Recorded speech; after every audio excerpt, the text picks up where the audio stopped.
Hello, everybody, and welcome back to another episode of Comic Book Weekly, the show where we all talk about comics, comic book news, and a whole bunch more. As I go into brand, because I noticed I forgot to turn this back on after AEW Aftershock. I'm Chris, Dark Avenger C86. Next to me is Brant Fowler. What's up, everybody? At Last Press, I'm Brant Fowler. Next to him is Cat Comic Uno. Hey guys, what's up?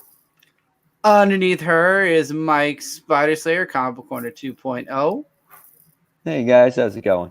And then underneath me and Brand, Mike, Dude of Rock 18, just hit his 900th video. Yes, hey guys, Dude of Rock 18 here, 900 videos. It's really awesome. Congratulations, Mike. Congratulations. Thank you very much. Where's your 1,000?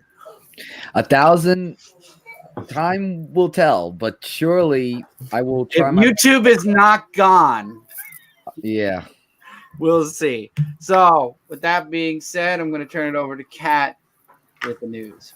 Yes, so let's start out with some comic news. Well, actually, there's not a lot of media news, so we'll start with that. So, Marvel vs. DC movie coming out.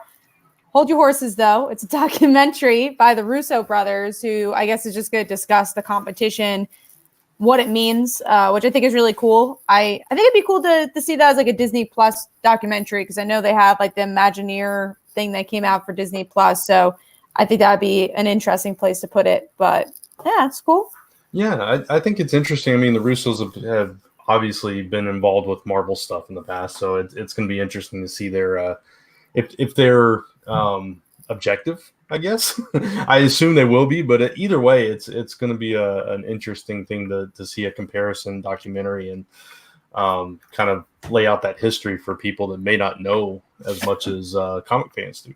Only reason why I don't think it'll be on Disney Plus is because then that would mean DC gets the rights to put it on their Warner streaming Brothers, true. as well. Yeah, so it will be on DC Universe as well. Where would it Or be HBO. good for, though? You know, that's the question. Like, do I want to see a Marvel vs. DC movie in theaters? Yeah, that would be weird. It would be weird. it would. Netflix. Especially not None of them. Netflix. A mutual party agreement. There you go. So they rather, instead of having making money on their platforms, they rather put it on a competitor's platform. Of course. That's the meta version of their competition. Yes. If that is the actual state that we're in. But there are people that will go watch the doc. I don't know. I would never go watch a documentary in the movies. I'm sorry. If it was like I have, and it's not wonderful. not wonderful, exactly. So I saw a Michael Moore documentary in theaters when I had wow. Movie God, Pass. all people, Mike. Yeah, because we had Movie Pass, and it was at the time where there wasn't many movies to pick from. So I was like, all right, let's go see Michael Moore this week. And But when I saw this news piece, I thought it was gonna be something of a live action movie of Marvel. Oh, no. We all wish. we're trying to mislead you. That would be Michael. cool. I didn't know if it was I didn't see the word. It's a documentary. DC, I didn't want to spell it out for you, Michael. You got to click on the article. You got to read through. You I didn't have a time good to DC read. movie verse first before you have DC verse and Marvel. The documentary verse. No, I'm saying if you wanted to have a actual DC versus Marvel, you got to have a good DC movie verse first. It'll be part 1 will be on Disney Plus, and then part 2 will be on whether it's DC Universe or HBO Max, whichever. That'd actually be kind of interesting, but then you have to have both of them. And what is competition, anyways, guys? I think it's really a bigger narrative on capitalism. And I hope they dive into that. That'll be interesting. Yeah, any other thoughts on that? Just think it's a cool idea. It's something different. It's definitely different. And obviously, 2 big names on it. Mm-hmm. All right, moving on. Oh, what are you going to say, Chris? I'm waiting for the video game documentary with Nintendo versus PlayStation versus Xbox. Yeah. Well, actually, Nintendo versus Sega Genesis, because that was the biggest in history of video games. Oh, no, I mean, you guys can go get a camera and do the documentary. Yeah, you can make your own. We will. Nothing's stopping you. Do it. I'll do it. I have no problem. I will That could be say, your 1,000th video, Mark. yeah. Oh my Making a God. boring documentary of Nintendo versus Sega. It's Nintendo right now. They're calling you. If Nintendo called me, I'd be one happy man. Let me tell you. Oh yeah, you know, Weird. I did back up Kickstarter. The if you guys remember G4, the channel, they're actually doing a Yes. documentary Yeah. of how G4 ended and like how Attack of the Show ended, and that's a documentary I'm very I excited mean, for. the answer is they just started playing Cops and nothing else on that channel. Cops and Ninja Warriors. I Cops and, watched both. yeah. I miss Cops. I miss I'm sure you can G4. find it somewhere. I used G4 to definitely watch It's on G4 YouTube. too. Yeah. Yeah, that's Back in what's the day cool. when it was all Wait, video game Isn't it on a content. different? Wait, isn't it on a Yeah. different channel? The No, what, other Cops channel? or Attack Yeah, of the Cops. Show? Oh, I'm I sure mean, Cops Cops is was somewhere. originally on Fox. Like Cops actually Talking like about G4. created. Yeah, G4 you can't find anywhere. So yeah, Cops No was just wonder the why I haven't reruns. heard about them lately. Lately, it's been 10 years. Lately, it's been forever. No, wow. wasn't it G4 channel? I Yeah, remember. G4 was like Yeah. I think it went off They- air before I was in high school. Yeah, Oh, they. I mean, Jeez, I didn't they- know that it was that long. Yeah, they started off with all video game content, and then it slowly went down to where they had like 3 shows, maybe, and then it went down to 1, and then it disappeared. Ah, And then it became the Esquire network. Yeah. Yeah. I used to So love that's when they it. like would AJ do like played. reviews on video games. I would love that. Yeah. That You was know, now when there Spike was- TV. That's yeah, right. there you go. they did also Comic-Con. They would always live Yeah. stream it, and they would always Mhm. live stream E3. I remember Yeah. actually like, watching Yeah. the Sony stuff. It was really cool. So Yeah. and also loved it. what I hope they look into is that it's really the birth of internet culture. Started it on TV. What? The birth of Yeah. like geek culture started there. So I think Mhm. that's really interesting. TV. What's TV anyways with all these streaming wars? Yeah. Speaking of streaming services, we're going to talk about the sad news that Runaways has been canceled. Even though it said it ended in most things. Yeah, I would say it's canceled. I'll make you a bet. Give it a year or two. It'll be on Disney Plus. So I think the reason we have Coffee Breath who says, "Sup, folks? Hey, how's it going?" Hello, what- Coffee. The big thing is obviously all the shows that were part of the Loeb era is ending, and it doesn't matter how many views it got, it doesn't matter how popular it was, they were going to end. The Netflix shows did it. The obviously Runaways, Cloak and Dagger, Agents of S.H.I.E.L.D. is ending. So it's just the way of them going into Disney Plus. It's sad, but honestly, I'm surprised. I loved Runaways, but I'm surprised it lasted as long as it did in this transitional period of going to Disney Plus. So I'm happy we had 3 seasons, and we still have the comic. Crossing our fingers, we still have the comic for a while. Comic is better, in yeah. my opinion, than the I show. think so too. I like the show a lot, and as a TV show, it's one of my favorites. But if you compare it to the comic is better. And next week, the comic is canceled. Oh yeah, No. shut up! I can't say it's one of my favorites, but I do enjoy it. I still have my issues, but you know. Comic's gonna be canceled next week. Hush, man. I love that comic. It's a good comic. So good. I know. That's why it's so sad. No, it's not sad because it's still going. For until next week. Oh man, Cat's gonna that's kill true. me. I will Cat is kill gonna you. kill me I if know it where you live. Marvel, you know where I live. You've been here before. No, that's what I'm saying. I know where you live. Come on over. I don't care. I You can't will. kill me. I'll have some coffee. You can have coffee. You're gonna put pills in my coffee. I think Runaways will come back. My opinion. I think it's just going to be on Disney Plus. Yeah. That's just what's going to happen with it. I think that's where they want it. I mean, it is sad. It's sad news. I was going to do a spec script for it. And if you guys don't know, to do a spec script, you can only do shows that are on air. Yeah. Oh, freaking done, man. Can't do a Runaway Can't spec do it script now. now. Who was it that you just put up there? AJ Carey said. Yeah, I said, I'll be honest, Yeah. I'm surprised with the version of the comics that's still going on. It's good. I mean, it had some slow issues. We'll be honest. I'll be honest. Cap may disagree, but I mean, I am honest. I think it's always been amazing. okay. It's always in her top 5. It is in my top 5. I love the art. It's maybe not always my number 1 pick every month, but it is definitely a very consistent comic in my opinion. And it has a loyal fan base, and I think that's why it lasted so long. But also, Rainbow has such a loyal fan base. One of those words. And then also, Chris Anka has a loyal fan base. Yes. So that's why I think the comic has lasted as long as it has. Not did, has. Has. It's And we'll coming to the continue, end. at least until the end of the show. It's coming. What number is it at? 27. 26, It's coming. 27. High. It's 26. high. 20. It's getting I thought it was there. It's 27. getting there. Rainbow will be on it forever. It's running its course. Tavia says, Kat, do you think Runaways getting canceled? It's the end of the Hulu shows. Like all of them? No. But that was the only Marvel Hulu show. So no, Yeah, I mean, Hulu's for gonna The get- Marvel, Marvel Hulu yes. shows, yeah. Hulu's gonna get bought by Disney Plus, and It it's gonna already be on Disney is. Plus. It's already 60% owned by already. Disney. Yeah, they Well, I know, own but when it 60%. gets 100% Yeah. owned, when it gets 100% owned, they're just No, they're making more money by keeping Hulu because they have the package deal. People are spending more money to have Hulu, Disney, and ESPN, so they're not going to get rid of What? Hulu. Yeah, I log into Oh. Disney Plus with my Hulu login. So yeah. There you go. I'm just happy with Disney Plus. All I need is X-Files on Hulu. I've only logged in once so far to Disney Plus. Wow, Cat is Yeah. like me with the DC Universe I- app. I watched like 4 or 5 things on there. I have to catch up with all the DC shows for work. So Uh, that's why I haven't watched anything but DC when I have free time. I've been playing Pokemon while I watch these DC shows. So I've been multitasking. Hey, at least you're Kristen- playing Pokemon. That's I the am. important- I'm on the 4th gym battle. That's how much DC shows I've been having to watch. Chris and I joked that we both, neither one of us, the first thing we watched was not a Mandalorian. It was some old thing. It was him. That was mine it was- too.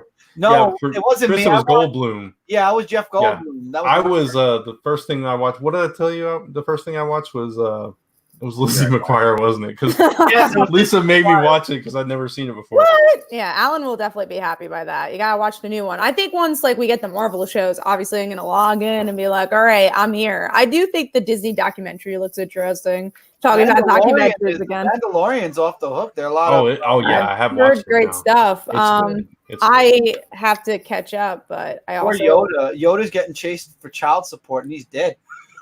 His spirit's getting Don't chased. spoil it for her. Don't I spoil heard it I for know her. all the memes on the The internet. memes are all over the place. How could you Yeah. miss it? I didn't see it because I avoided it. You're not on until I watched social it. media. Cat lives on Yeah. social media. That's true. Sadly, I live there. I I'm have to sorry, watch. Cat. No offense, but I know you've seen it. There's no way you missed it. No, I haven't.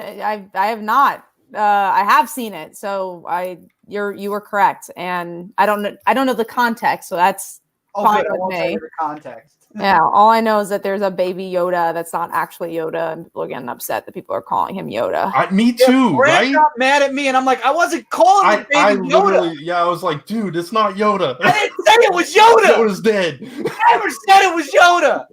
I mean, you So don't what- make a character that looks like Yoda and not You call just him call him Baby Baby Yoda. Yoda. Just call him Yeah. Baby Yoda or Boda. Boda. Just call him Boda. Boda. That's probably his name too. Boda. Soda. It's soda. Sweet It's a- Soda would be an awesome name. It's like a mix of Boba Fett, I guess. There you Yoda, you know. Yeah, exactly. That we works. got, we got Sweet who says first thing I I think watched. Was, Michael forgot to mute his mic because I'm hearing. nope, that's me because my mom's on the phone and she just loves being in the kitchen. Hey, mom. She's like, what? Hi, Mom.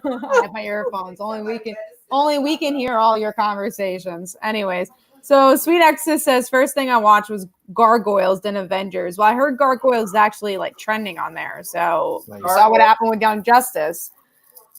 Cool. Let's go move on to the next news piece, which is we didn't have time for everyone to mark this down, so I'm just gonna say it because I'm sure some of us want to talk about it. But there's a new Spider-Woman series coming out, and Live action animated.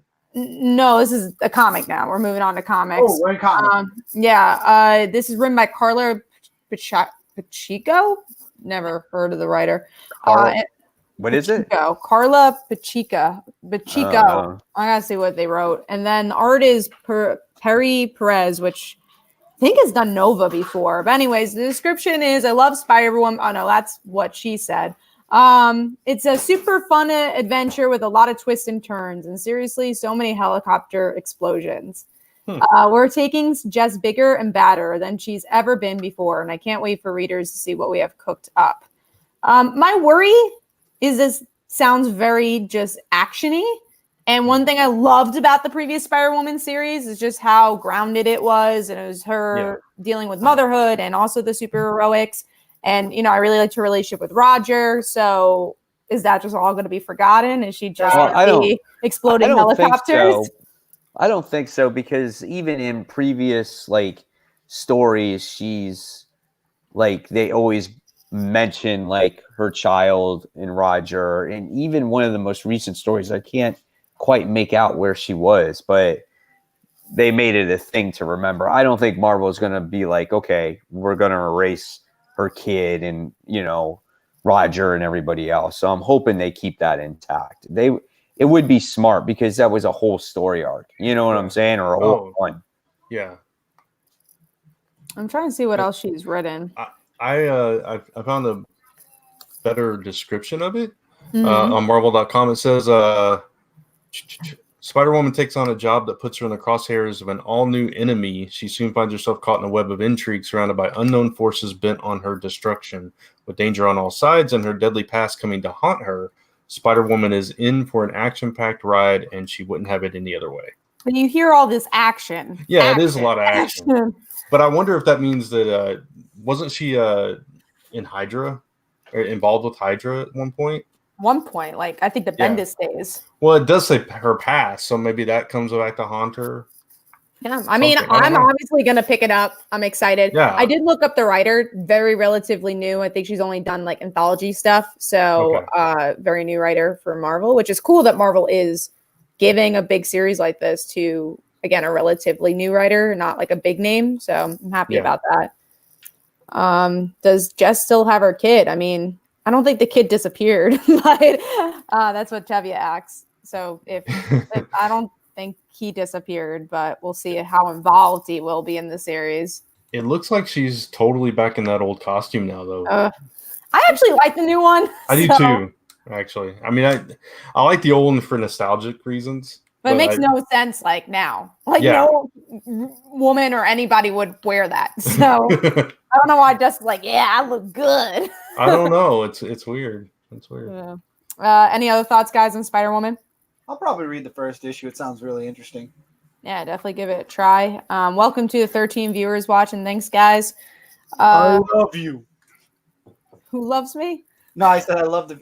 Oh. I mean, we all love you, Kat, but I was saying I love you to the viewers. Oh, well, such a ham. She takes all the. Look at Kat stealing all the love from all. I wish I had some love, but I'm glad it was given to them. I was looking for some. Wow. Okay. All right, moving on to the full Suicide Squad lineup revealed. We will not name everybody because we'll be here all day, but you can check out comicfrontline.com if you want the link to this article. We'll post it with the episode.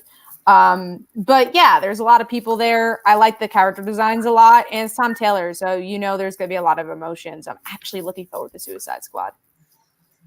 Yeah, I think I don't even care about the roster. I just know, like you said, Tom Taylor. So I'm hoping he writes these characters with emotion. I think some of these characters I saw in there, I was like, who are these people? I didn't even honestly know any of them hardly. I think they're new. I think a lot of them are created for this series.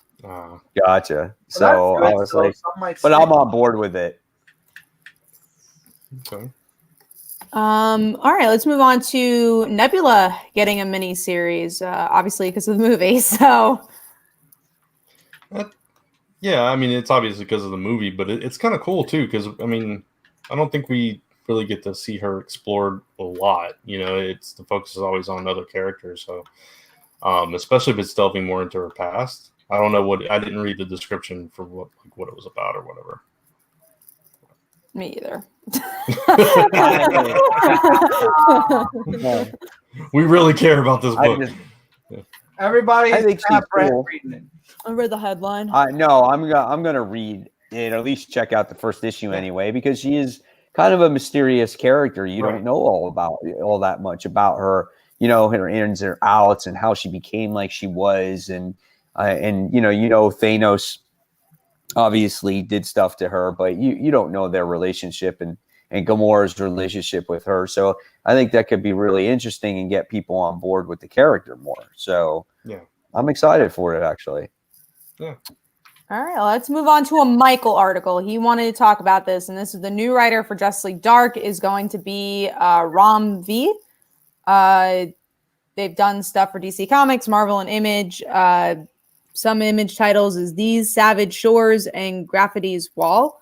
So they're co-writing with Tynion until I guess he's off the book, and then they're going to fully take over the book. So what do you think of that, Michael?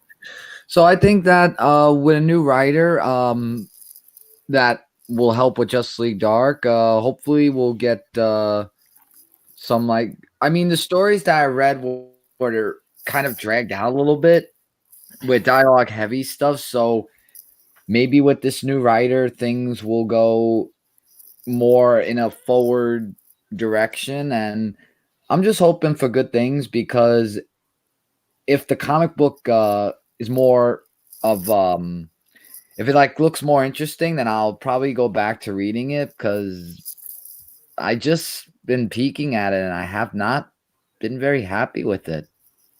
I mean, I don't review it. I looked at it and I haven't seen any changes really. It's just not being my style, this one. Yeah. Maybe the new writer will be. Who knows? We'll see. Tevia has a question about the Event Leviathan's ending. I won't read the rest of it, but we are going to talk about that. So the Leviathan will return. In the end of the book, we got to see the Dawn of Leviathan. So it's going to be a one-shot. God. Oh, yeah. Leviathan is here to stay. I mean, I don't want to talk too much about the comic. Yeah. We're going to talk about it, but do we need this? I'm good. I don't need it. I'm not. Maybe you'll talk about it. I'm not talking about it. You're lucky. I didn't even read it. Oh, you didn't even read it? Oh You no, don't I have haven't to. read it. I haven't read it since issue 2. Oh, so this is for you what DCeased was for me. Gotcha. Yeah, but the difference is I still like DCeased, even though I read it. That's you don't true. seem to like Event Leviathan. You just read it to finish it. I definitely didn't like the way it ended, but You wanted to see the reveal. Yeah. Well, was that worth it? First of No. all, they already said the reveal kind of in the last Kind issue. of, They're just yeah. like, oh, we're confirming. Spoiler alert, guys. Do the little spoiler. We'll say who it is. And let's just talk about Leviathan here because we're on the notes, so why not?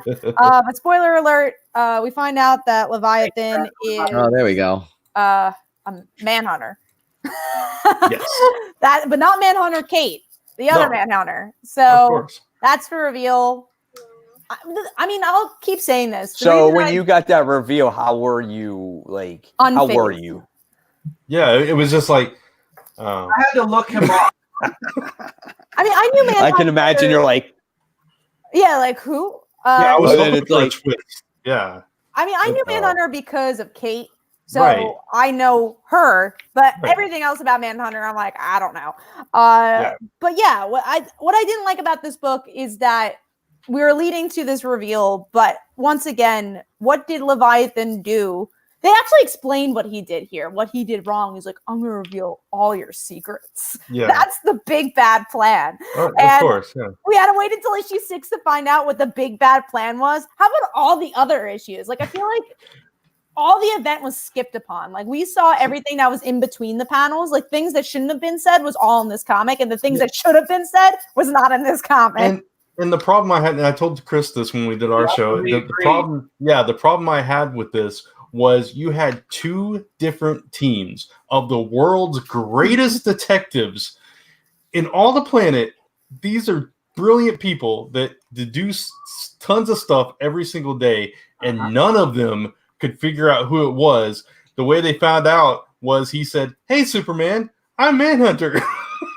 It was, I yeah. want you on my side. It's like, really? Not one single out detective of all of the all things of them. they figured out. Wow. Yeah, it wasn't a mystery. That's some writing right there. Yeah, I was not a fan of this. Yeah. Again, for me, it just took every wrong turn for this book, and yeah, I guess I'll pick up the one shot, but But it's continuing into Action Comics too, and it's like, I'm not even reading well, action. no, And we then- already all dropped it. Exactly. So maybe I won't Last pick up the one and shot. I'm dropping after I see what happens to Superman 17, But the probably. question is Leviathan behind revealing Superman's identity? I think Hmm. that No, I think possible. he's gonna do it. What does it even matter though? Who cares? Manhunter. Like, who cares? Yeah. Yeah. I'm gonna Everyone reveal your cares. identity, Superman. He's like, okay. Okay, hold on. Let me take off my glasses. Holy shit! Like I said last time, it's like, oh my god, it's Superman and Clark Kent. They're the same person. Big surprise. DNGN is right. Event Leviathan is the Meg Griffin of comic book events. IB2. Yep. That's funny. Couldn't he be the Kenny? That way he could just die over and over again. All right, let's move on to our last, which is actually our last topic, is the series we were just discussing, which was DCeased gets sequel with Unkillables, which it looks like is Jason Todd centric. Which what I think is interesting, obviously, DCeased is about people coming back to life, so to focus on characters that came back to life, I think is cool. So I'll give it a shot. I didn't love DCeased, but I didn't hate DCeased. I was very in the middle between Brant and Mike, so I'll definitely give this one issue a shot. I think it's a miniseries. I didn't see this article. Was Tom Taylor still writing it, or is I it? believe so. Who's Let's writing see. It is Now- Tom Taylor. Yes. Okay, yeah. So I'll definitely read it. Like I said, in the beginning, it wasn't all that great, but it got really good towards like the last 3 issues, I thought. So I'm definitely on board with that. When does that come out? I think next February? year. Yeah, February. Yeah. Okay, cool. So that's Excited. yeah. I mean, there's definitely some interesting books coming out. I think we're hopefully getting the solicits soon. The one thing I don't like about solicits now is like you don't even know when they come out because of that whole preview Yeah. mess. Like, Yeah, the preview's coming out later now. I don't get it. And it's like it's all released at the same time. Like you miss it half the time. It's just not as exciting as it used And to if be. you order Right. your books 1 month in advance, like for a whole month in one shipment, it puts you off for a week, like it does me all the time. I have to wait an extra week now. Stupid.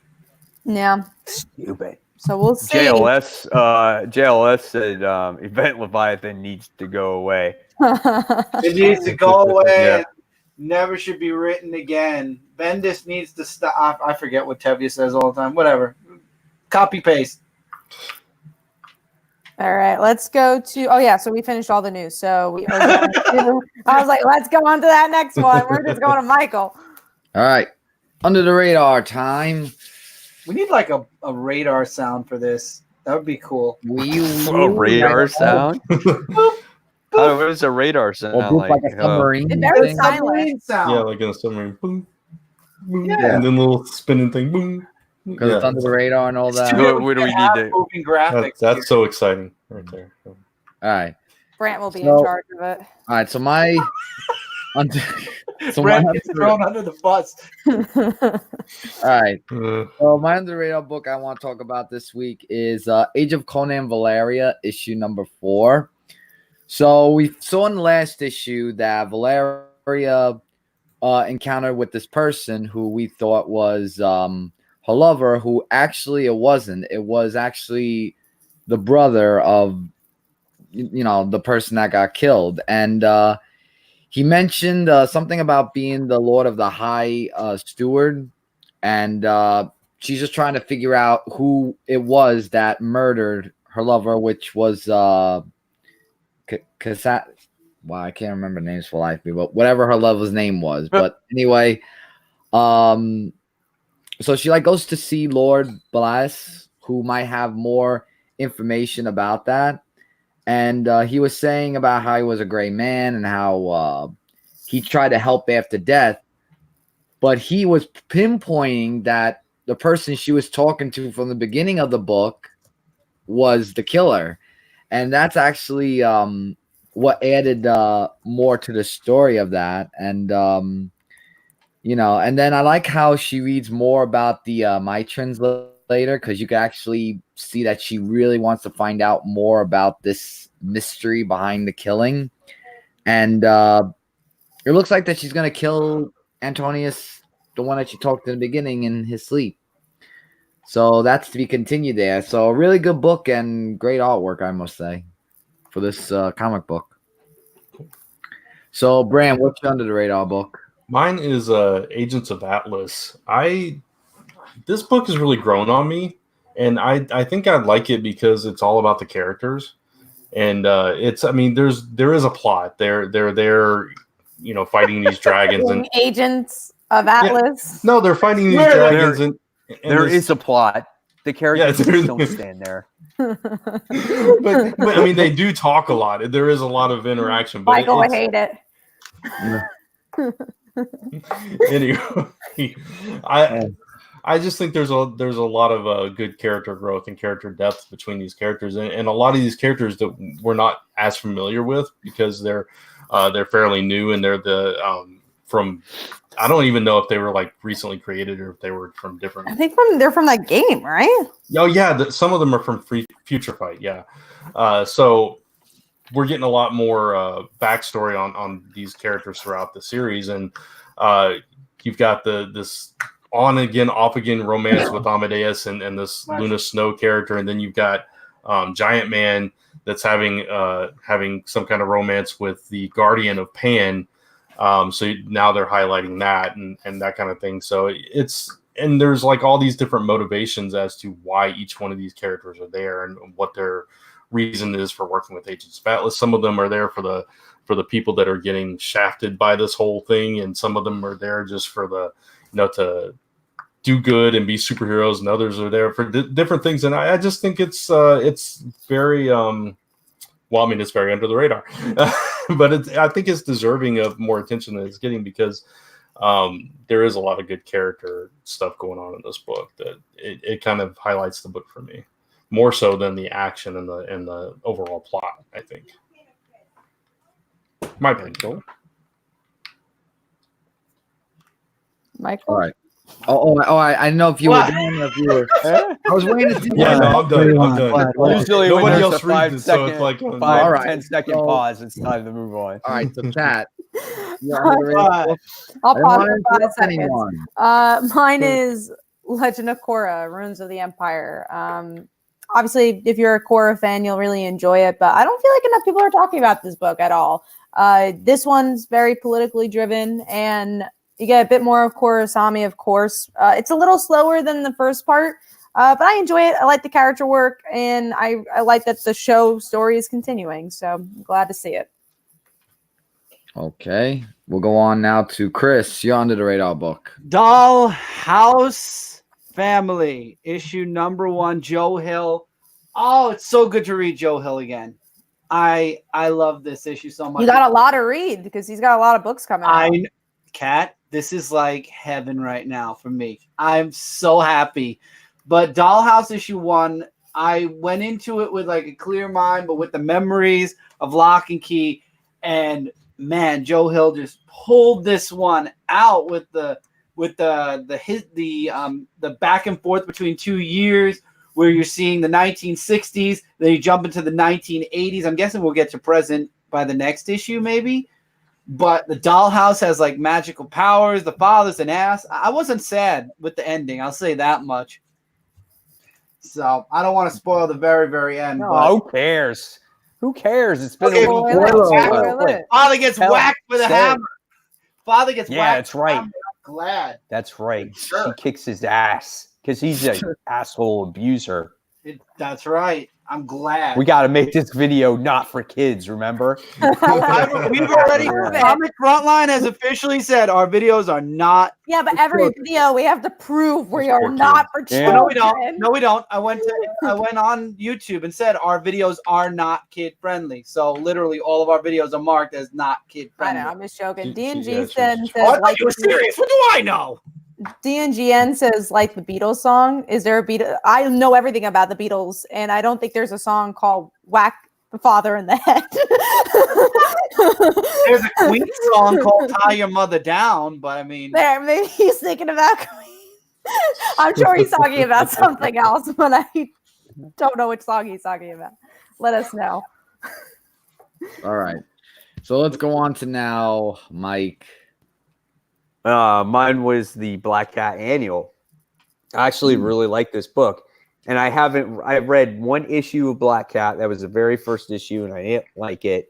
But this annual, I bought it because of the whole supposed wedding situation, and it was just a kind of a ploy of like Cat asking Spider to pretend that they're getting married, to pose as a mafia prince and princess and stuff like that, and they went on this adventure together. And what made this book really good was the interaction between the characters, and it shows how close that they really are. And that is actually missed because of all that time that Felicia was like evil and Dan Slott made her that way. And so seeing them interact with each other was a great issue. And just based off of this issue, you can see that they kind of still have a thing for each other, but they do respect the relationship with Mary Jane, the writer who wrote this particular issue. Artwork was absolutely gorgeous. If this artist was on that book all the time, I would probably actually read the book, but I only pick up the books because of the J. Scott Campbell covers. And that's probably why this series is honestly still, going on today, because of those covers. Because I don't know a single person who really enjoys this book for what it is. If this book was like this book was an actual like team up book that came out every month, this would be probably a much better book. I would love to see this be Black Cat and Spider-Man, or Spider-Man and Black Cat. You know how team up books do, except Deadpool and Spider-Man. So who knows? I feel like that book is still going on. Yeah, like I actually took a reading into Black Cat Annual issue 1. Like, it was very much of a long read, but as expected, because this was the annual. And it was like a pretty good story. It's like you said, there was like character interaction and lots of other stuff that's in the book, but it actually made sense of when those of you who read Black Cat issue number 1 with that whole museum thing, it kind of actually brings up an idea of how this all came to be before Black Cat issue number 1. Yeah. So but I mean, I found it to be a pretty okay story. Yeah, I actually really liked it as well. And I do still read the Black Cat series. It is kind of middle of the road overall, but I like that this was kind of the setup for the entire series, this annual. Right. And I like her supporting cast. I like this little ragtag group of criminals that she's gathered together. Even if that first arc with the museum and then breaking into Doctor Strange's house and all that stuff, even if it was just like it was an okay read. But this, I agree with you, Mike. If the entire series was more like this annual, it would be a better series. But yeah. I love the interaction here, and I love the art too. Yeah, it was. No, the art was gorgeous. Like, the art just doesn't do any justice for that title and for the main title. It's just unfortunate. So I mean, I might actually maybe try to read it again and see, because it did get me interested. But I would love to see a Spider-Man and Black Cat team up book. I think that could be a lot of fun. Yeah. So Tevye asked a good question. Which is better, Catwoman or Black Cat? And I'd rather not do the title. I'd rather do the characters. So Michael says Black Cat. I actually would say Catwoman, just because like she was the original version of Black Cat. Even though I'm a bigger Spider-Man fan, and I think Felicia. This is actually hard. I like Felicia more than Catwoman. I mean, I like Felicia more. Felicia's got the spunk, I like her more than Selena, but I like Catwoman more than Black Cat, if that makes sense. The villain. I completely agree with you on that. I like Felicia better than Selena, but I like Catwoman better than Black Cat. Yeah. Michael's like, nah, that's not true. But no. I respect your opinion. I'm just saying, it's a really tough question, but I just feel that Black Cat just has the thing of just doing her thing. That thing. It's great. She does that thing she does. I always had a thing for Black Cat, and I like Selena. I really do. Like, I think she's great. I just like what Felicia does to Peter. Like, she brings out that other side to him that you don't normally see. You know what I'm saying? And I think she's very relatable towards him, and he has an outlet to go to more than even Mary Jane does. So that's why I like her personally better. But they're both really great characters. I mean, they're so similar in so many ways. Yeah, the thing is, though, she's always better when she's with Spider-Man than when she's Yeah. on her own. And Catwoman, I think sometimes she can be just Worse? as good on her own. Well, she I can be thought you were worse, going to too. say worse for Batman. Well, that too, but yeah. Because I think with Black Cat, they both improve each other. Like Spider-Man doesn't have to be the square type guy when he's with Black Cat, and Black Cat's not totally evil when she's with Spider-Man. But I think Catwoman just really brings out the bad side of Batman, as we've seen. I think it's kind of opposite, because Bruce brings out the goodness in Selena, and Felicia brings out the kind of the little naughty side of Peter. Yeah. So it's a little bit opposite. But Felicia's never really been bad, so it's like, Dan Slott made her bad for a little bit, but it was a vengeance thing. Yeah. Yeah, I would say Catwoman actually was a villain. Felicia is kind of what Catwoman is now, where she's like, I just like stealing stuff. We actually have a Facebook comment. Anthony Williams says Black Cat. So thank you for commenting. All right. So with that being all of our under the radar books, now we're going to go to our next segment, and I'm going to pass this over to Mike. Okay, that's me. So the first book that we were going to talk about, which we already talked about, was Event Leviathan. So we all know how we feel about that book. So the next book that we're going to talk about actually is Fallen Angels. So this was the last of the X-Men book that were released this week, right? Yep. Or this past week. So I'm very curious to hear what you guys think of Fallen Angels. For me, this was kind of a little bit of the middle ground for me. It was very dark and mysterious type of book. I almost thought it was kind of too dark. I couldn't see a lot what was going on in the book because, they're focusing, I guess, on this mystery aspect of Psylocke. And I thought the story was interesting, but it didn't blow me out of the water, So what'd you guys think of this particular one? I honestly had, you go for it. No, go ahead. You started. I was going to say, I actually had problems with this issue, especially with X-23. I really hated her in this book. She was the worst part about it. Yeah, I agree with that. Yeah, and honestly, I only read it because of her. I like Cable fine, but I could obviously read him in X-Men. And then X-23, she just reverted back to before she was Wolverine, and I hated that. She's opened up. That's the point of her character now, and I feel like she was way back to beginning of X-23. And I know that's kind of what superhero comics do, is they press the reboot button a lot, especially with new titles. But it took me totally out of it, and I don't care about Psylocke, so having that be most of the story, I'm like, I don't need this. But I like the concept of people that feel like they don't belong in a place where people don't belong, and they're they're all related to that, but somehow they don't even fit into that group. So I like that idea. Yeah, I like that idea too, and I do like Psylocke, and I think it's really interesting to explore Quanon and that side of it, and see what her past and her history and all that stuff is. And I thought the art was actually pretty nice. Very well polished art. Even if it was dark, I enjoyed the aesthetic of it.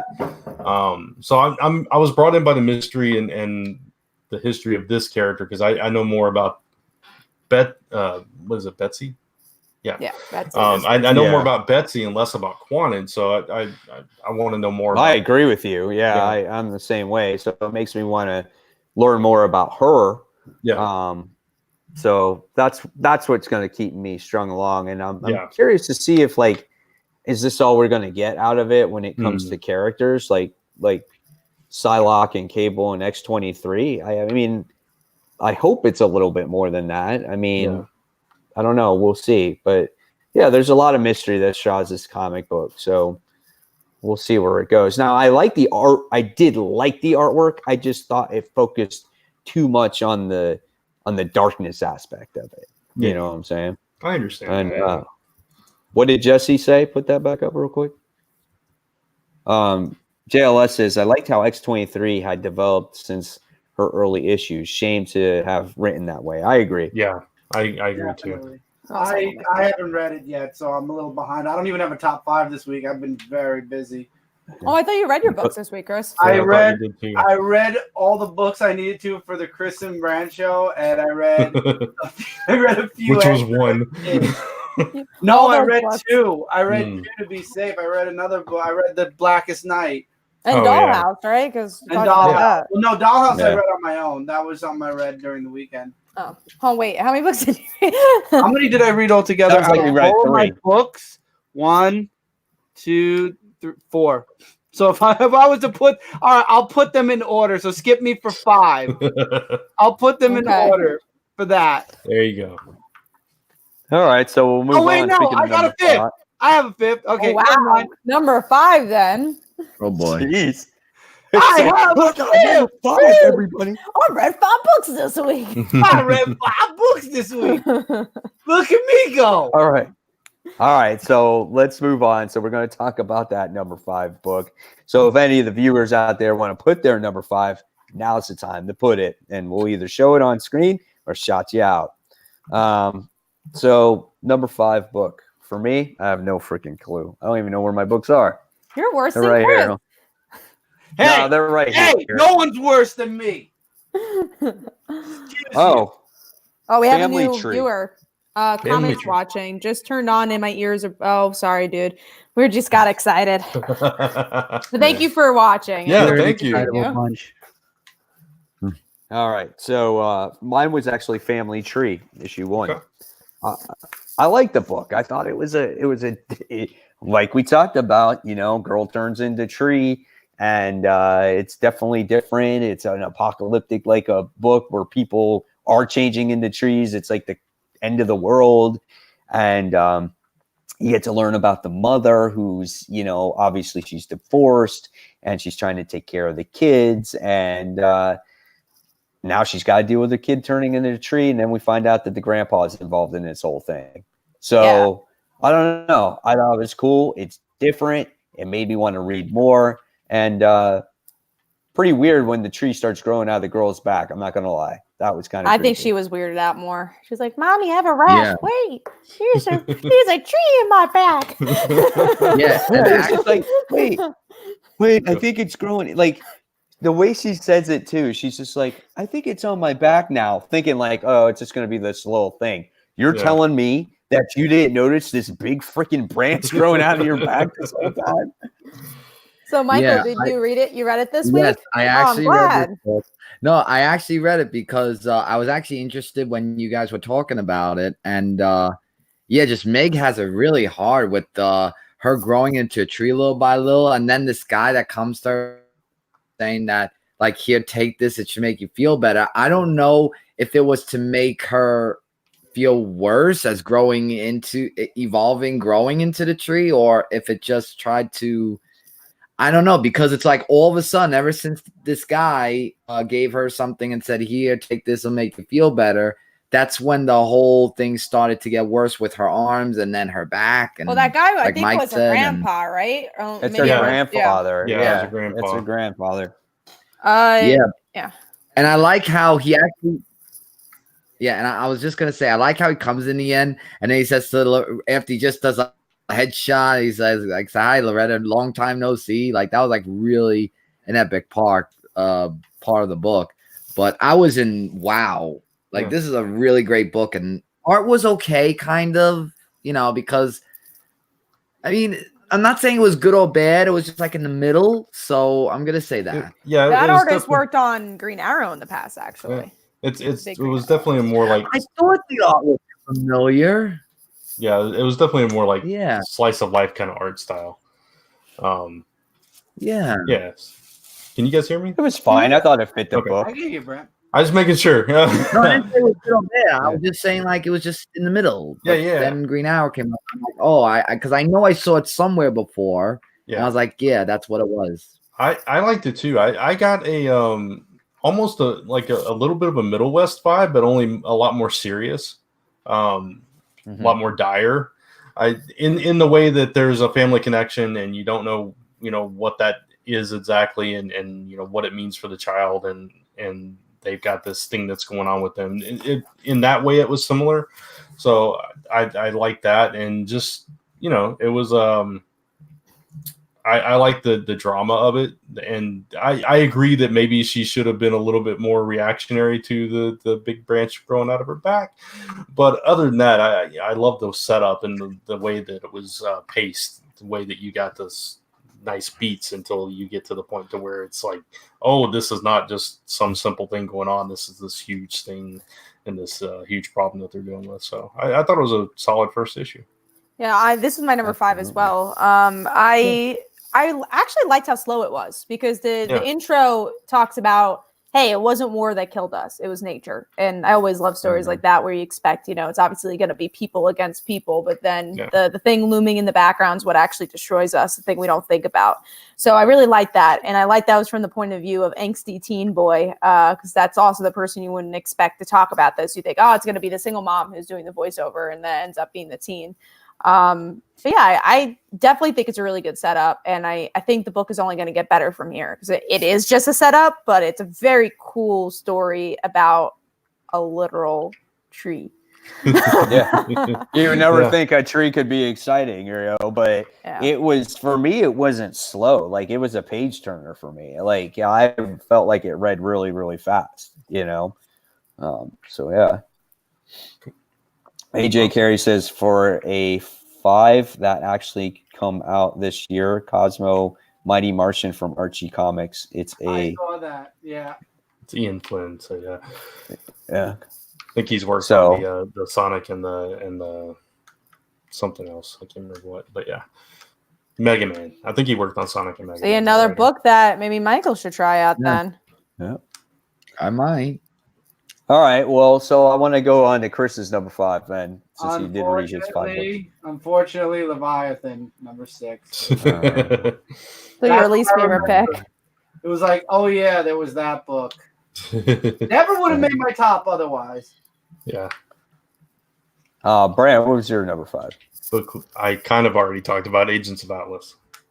Okay, gotcha. And Michael? I read 6 books this week, but you know what? I'm actually going to say this is my number 5, and we already talked about it. Black Cat Annual, issue number 1. At first, I put it at number 6, but I said, you know what? I'm putting it as number 5. Yeah, that's right. That's right. So what was your number 6 then? All right. Prepare for this because I was actually shocked. Prepare! I'm prepared. Punisher Soviet, issue number 1. Wow, it's not in your top 5. Okay. I could get though. Isn't that like a? I think it's a. No, like. I didn't. It's not Punisher, Michael. It's Garth. No, it's Garth Ennis that wrote. Yeah, so that's not everyone's style. Like the thing is that he meets up with this one Russian man, and it's just all talking, and the dialogue was like I felt like I was reading a novel story, and I'm like, it was so not action enough for you. No. It was just so hard to understand. I had to look at it 3 times, saying, did I miss something? Because it was so confusing. And I just talky. It wasn't really... If you haven't noticed, Michael does not like the talky. Just get to the action. I mean, in a book about Punisher, it probably shouldn't be a lot of talking. I agree with that. I was like saying, am I putting a Punisher book number 6? I mean, I'm guessing it's very politically driven too. It's okay. It's okay. No. I understand, but I'm just saying it was surprising. Yeah. Surprising in a long dialogue book. So it's like the day when I will drop my jaw is when you put Sonic at. Oh yeah, 6. then it's like what happened to that comic? Then that's it. The story and the artwork, maybe, but no, I feel like it would be hard to mess up Sonic because he just got to collect some rings. He's got to hang out with his buds. Movie, so don't. He has to fight Eggman. There's not much else he needs to do. So the movie looks better. So who knows? Yeah, it does. Yeah. I remember when that trailer first came out, though, Michael. You were like, it looks good until everyone else said, whoa, what is this? And you're like, yeah, what did they do to my Sonic? They had to change that real quick. It looks better now. All right, well, let's move on. Let's talk about a couple more books before we move on to our number 4. So we're going to talk about. I only skimmed through this book because obviously I was very bored with this. This was not what I expected. Tales from the Dark Multiverse, The Blackest Night. This was a disappointment as it dealt with Sinestro being a black and white lantern. I thought it was good. I enjoyed the book. There's Lobo in there, and then there's Dove in there. Yeah, I forgot about Lobo, and then I recommended the book. Yeah, he recommended the book to me, and he's like, "Oh, you're gonna love this." And I start reading it, and Lobo comes on. I'm like, Chris, no, I'm gonna kill you. How would you think I'd like this? I thought they were good. I'm sorry. I hate Lobo.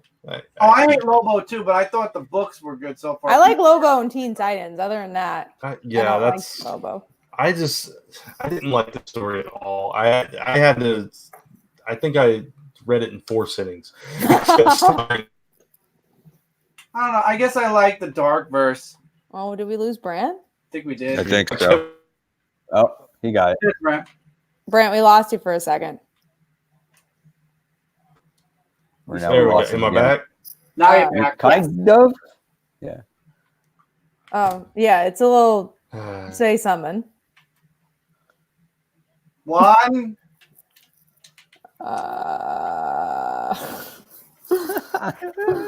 You'll have to probably reboot or get off and get on. Yeah. But yeah, that Blackest Night book was just, for me, it just, when I was expecting an alternate version of this, I was not expecting that whatsoever. You could have thrown in any characters in there. You know, I thought maybe it would deal more with Hal Jordan. Well, they killed Hal Jordan. Well, I just felt like this book wasn't needed. And that's what all these Tales of the Darkverse, they haven't really been very necessary to me. And I feel like it didn't really embrace what made Blackest Night fun. That's my thing too. It was just like, they're like, let's come up with some weird way of saying what if this happened, you know? And I wasn't a fan of it. I was bored to death by it. So, Chris, you liked it, though. So why did you like it? Yeah. I thought it was first of all, Sinestro being half black, Lantern Corps and half white. I liked that he was kind of stuck in the middle, and the ending where he'll never kind of find that. Well, first of all, you got to know these are dark books, so I'm not expecting a happy ending. The other two didn't have happy endings, so I was like, so how is this one going to end? And then the part where it's like Sinestro wants to die, he failed. The universe is kind of like crapped on. Lobo's the only chance they have. Lobo. And then finally, he just wants to die, and he can't because he's half dead, but he's also half alive, so he can never die. Yeah, and I got that part, but I just also, what I didn't like either too, I just thought the art was not the best for this book either. It just felt very, I want to say, it wasn't bad, but it was rushed. It seemed like it was rushed. It was like, here we go. We got to do some artwork for this book, but I want to get it done real quick. That's what it just. The same thing. Brent's back, so he's moving. Are we still talking about? Yeah, we're talking about the artwork for the book. I said it seemed like it wasn't bad. There was definitely real potential there, but it seemed really rushed. That's what I was trying to say when my internet went out. I agree. I think the art, especially with Sinestro and just in a lot of places, his face, like it looked very narrow. Yeah, his face and like some of his limbs just looked awkward and weird and kind of, I don't know, contorted oddly. Yeah, and Gumby like poses. Yeah, exactly. And I know this artist. I know that's not their usual work, so maybe it was rushed. This is actually the artist that's going to be doing Justice League Dark. Okay. But if I'm not mistaken, that artist is from Kentucky or Ohio, so I think I've seen him around. So I don't want to. Literally just saw him in the grocery store. Yeah, I have literally talked to him. Just like we almost worked on a project together at one point. I'm pretty sure back in the day, way back years ago. But yeah, no, I would gather that it was probably like, oh, we got to get this done by this deadline because we're releasing all these one shots kind of thing. In this case, and they are releasing them like back to back to back, so yeah. I'm sure they did rush them a bit. Yeah, I think there's 2 more left. I'm only reading the Teen Titans one next. The Infinite Crisis. I think That's is this week, yeah. and then I Yeah, guess that's the just- next week yeah. after is Teen Titans, or Yeah, a few Judas weeks after. Judas Contract. Contract, yeah. I haven't liked any of them so far, though. I don't even know why I'm giving another one a The chance. Death of But This is the Superman first been one I my read. favorite. I didn't like it The that much. Superman one I actually liked. I thought the Superman one was really good. The artwork was really good. I enjoyed that one. The Dark myself. Knight's my least favorite, and right before that is Blackest Night. I don't think I Alright. read that other. Which one did you say, Chris, was your least favorite? My favorite was Superman. My second was Blackest Night. My least, not least. I liked it. It's just third place goes to Nightfall. Yeah, I didn't read that one. All The right. ending well, was next cool we're gonna. for Nightfall. I will see. I like them all. It's hard to place them in any order. I've been enjoying them. And I may be confusing this artist with somebody else that I knew that had a similar name, just to put that out there in case I was wrong, because I just looked him up and I don't think that's who I was thinking of. But yeah, either way. Grant doesn't want to Okay. insult you, no matter who you are. He loves you. Well, no, I'm familiar with his name, and I know that he's done work for years for Marvel and DC. So I don't want to, I think it was just a bad case in this particular issue. Right. All right. So we're gonna move on to the next one, which is Catalyst Prime 7 Days issue 2. I didn't actually get a chance to finish reading this book. So you guys explain to me. This is Gail Simone's book. Part 2. This is day 2, as the world is going to come to an end unless they stop this creature that has come to the earth. So, I can't talk too much about this because I actually read this for an interview. This wasn't even in my radar, but I knew Brant liked the books. I'm like, all right, maybe I could talk about it. So I don't want to, not going to talk too much about it, but I like the concept that they killed off that Noble character. I think it was in issue 1 they did that. And that was pretty big. I don't know anything about this universe, but I'm curious to see where they take the characters. But so far, I haven't liked any of them. Like I know you're supposed to really like that reporter girl, but I don't really like her so much. So I don't know if it gave me enough to want to read the next issue, but I'm glad I gave it a shot. And I obviously love Gail Simone. I'm sure she has plans, some great plans for it. And I'm glad she had the guts to do a lot of risky moves for this event and kind of recraft this universe. Yeah. Noble is basically this universe's Superman. It's their greatest hero, and he was the first. So for him to die, it's on that level for them. So that's I haven't read all their books, but I know enough about the universe to get that from it. So that's why it was impactful for me. And I thought this issue did a good job of his wife stepping up and really wanting vengeance for his death, and all the other heroes coming to defend his honor as well. And then at the same time, the one book that I really did get behind was Quinn Credible, and we got to see Quinn Credible in this issue, and what looked like to be maybe a formation of a team coming together, which I thought was really cool. The other two characters I wasn't familiar with, and I'm still learning a lot about this universe too. But I thought this was a good issue in terms of, okay, now these monoliths or whatever, they're starting to move, and now the heroes are gathering together to fight back. So you're kind of still at the beginning of this thing, but so it wasn't a lot of progression, but enough to get me interested in wanting to come back for. Well, especially since you've read past comics. I think it's a little confusing if you haven't read the universe. I agree. I can agree with, because me reading it, I'm like, I don't have an attachment to these characters whatsoever. So it's very hard to kind of, like them. You know what I'm saying? So. And I was also kind of confused why they focused on, again, I know Journalist Girl is probably going to be something in the future. Yeah. But why they had the roommate there for such a long time too? Are they going to do something with her? Like, I don't know. They the way they focus on certain characters. Like, okay, is she just there to run away? Is she going to be an important character? I was a little confused on that. Yeah, the roommate was taken. I mean, the reporter was taken at the end, right? Or was it the roommate? The roommate, I think, ran away when the thing that happens. Yeah. Yeah, so I'm guessing that she was basically there to Just run away? run away and maybe warn other people, tell the story, maybe. Because she had a lot of focus. Like, as She much did. as a journalist, like, I thought they were gonna like end up together. That's how much focus they were having on them. Yeah. And then, like, in the end, she just runs away. So I'm like, I don't know what they're gonna do with these two characters. Yeah, that was my take, that she's gonna go tell somebody what happened or that kind of thing. So I don't know. It seems like the reporter is supposed to be important, but we don't know why. Yeah. We don't have a clue why yet.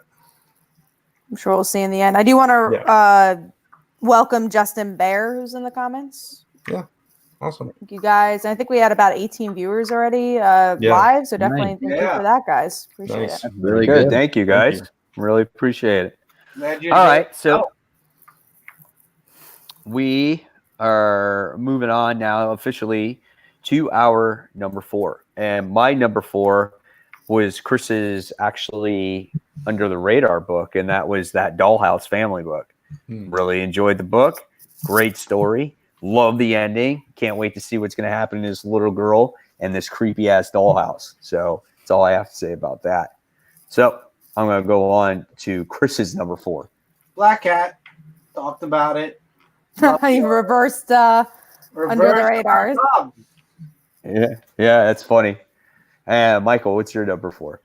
Savage Sword of Conan, issue number 11, and this was actually the Conan's again. Actually, this is actually the last issue, actually, because it looked like the end point of it. It's the arc. It still goes on. All right, well, there's the thing. It still goes on, which, but this one's actually not bad of a book. Just talks about like how Zubar was using Sierra to find about the treasure thing, and we all know Conan was gonna break out of the tree that he was tied up to and whatnot, probably from that family tree book. But beside the point. He actually found his way to fight off against Packham, who wanted to find the treasure. And they have like this really awesome fight scene, and the artwork was really great nonetheless. But things were all so twisted where I forgot what the guy's name was. Zubar, I think, who was the protector of Sierra, was taking the dark crystal away, and then there were bats everywhere, and then he used it to try to control Conan and Sarah, but everything just gets kind of twisty in the end where they both get it. So yeah, a good read, had lots of action, and amazing artwork nonetheless. Sweet. Did I put Mike All right. sleep? Oh, it looked like you were. It looked like I put you asleep. No. I didn't I mean was, to bore you. I was typing. No, I was typing in the comments. Sorry. Oh, okay. Yeah, no, I'm not. I don't fall asleep on the show there, Michael. Okay. Takes a big gulp of apple juice. Nobody falls asleep on this show. All right.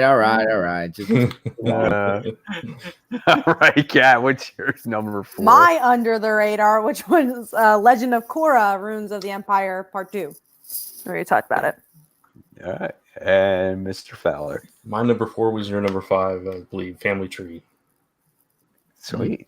So we all dug that family tree book, so that's cool. Yep.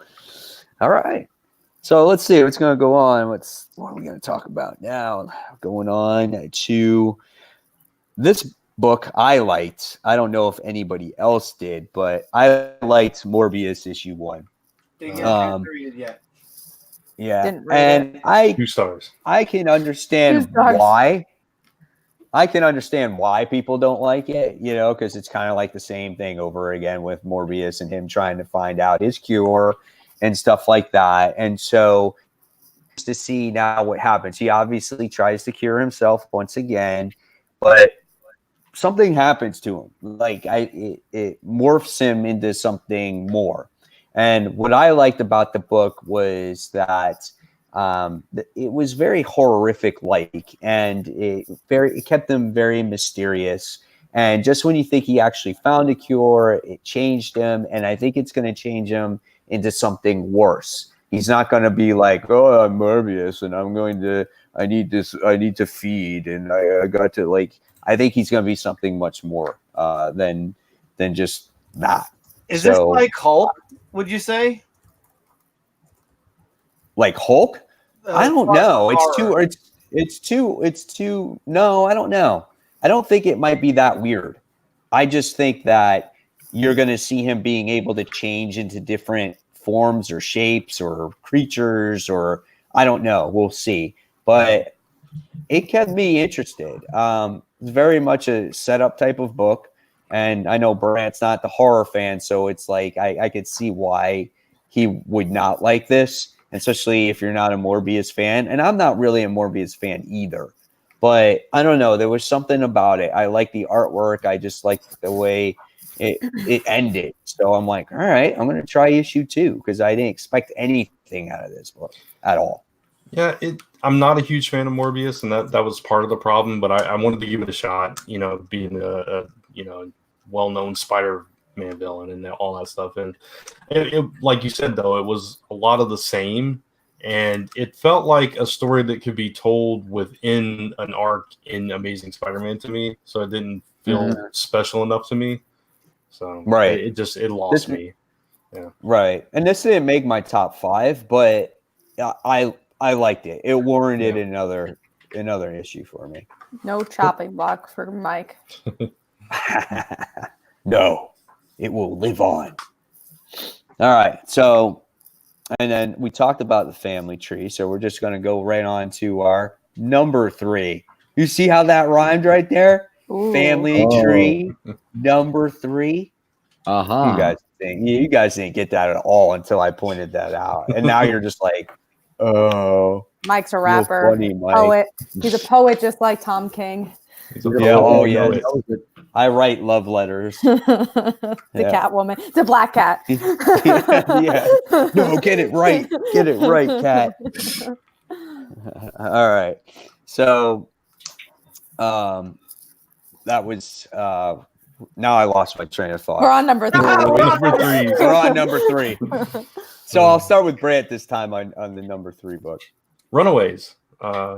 Really solid issue this time around, and we see the team coming together, and like Kat said in our chat, the costume tryouts was just pure gold.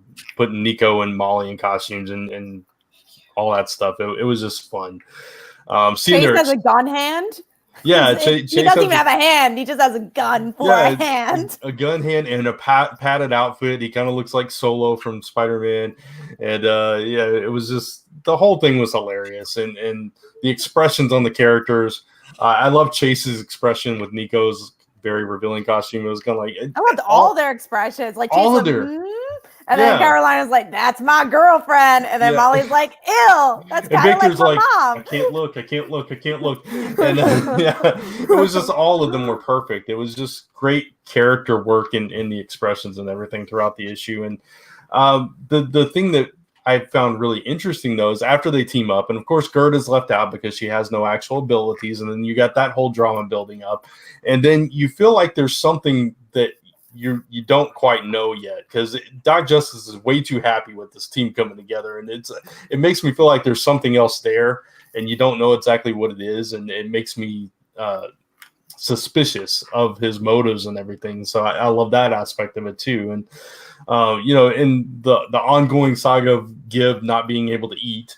And poor Gib, man. Yeah, I know. He's not going to survive much longer. He's not. He's like, I don't want these stupid eggs you're trying to throw at me. I love that, though. So it's just like, the soul obviously is like, well, now they can't grow into being a chicken. Not that it would have grown to be a chicken anyway. Right. Would have just rotted. But I love this book, obviously. And this is just pure fun. And it was really nice to have Rainbow and Chris back. I do like Andres's work a lot for art. But the small moments that Chris is able to give, again, like the Nico scene and like everyone saying no to Molly's costume, the Kitty Pryde costume. Right. I love that stuff. And it's just pure fun. And I agree. Like there is this underlining mystery of Doc Justice, though. Like what's up with him? He's an adult. Exactly. Can't trust him. So, and we know nothing about this team. This is the Marvel Universe. We never heard of them. That's a bit crazy. Yeah, exactly. All those reasons. It's just a good book. And I love this arc. So I'm really excited, and it's not going to get canceled. Let's hope not. Yeah, I'm praying. It's Until really good. next week. No, Chris, get out of here.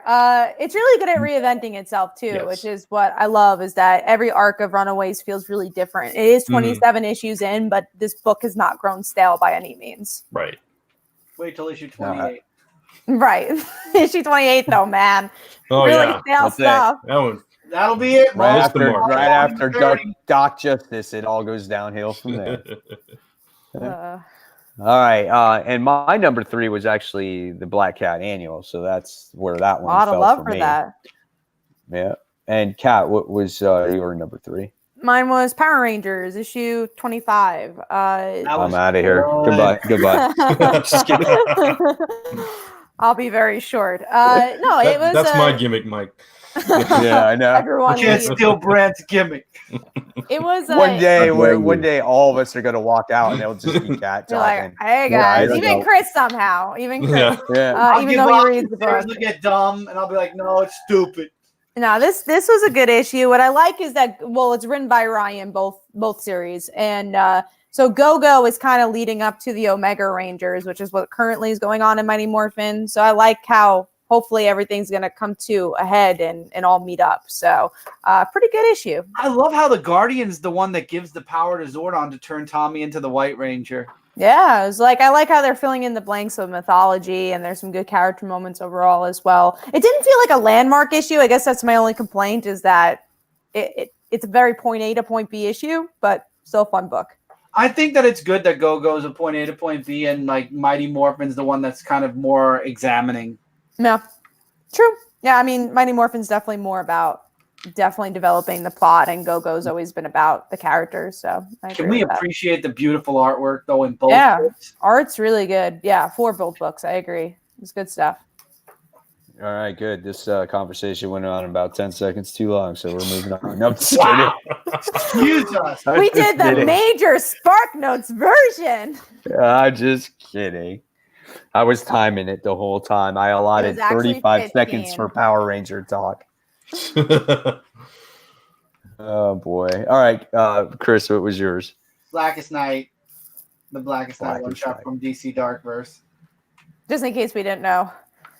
Yeah, Well, no, I'm No, it's the Blackest original Night. Blackest Night. Yeah. The original. Trade Yeah. collection. Which you know what sucks? So I usually don't look at my pull list when I get my comics. I just like kind of slip through them, and I was like, hey, yeah, it's good. And then I go out because I usually review all my comics that day. So I'm like, I gotta get home and read these books.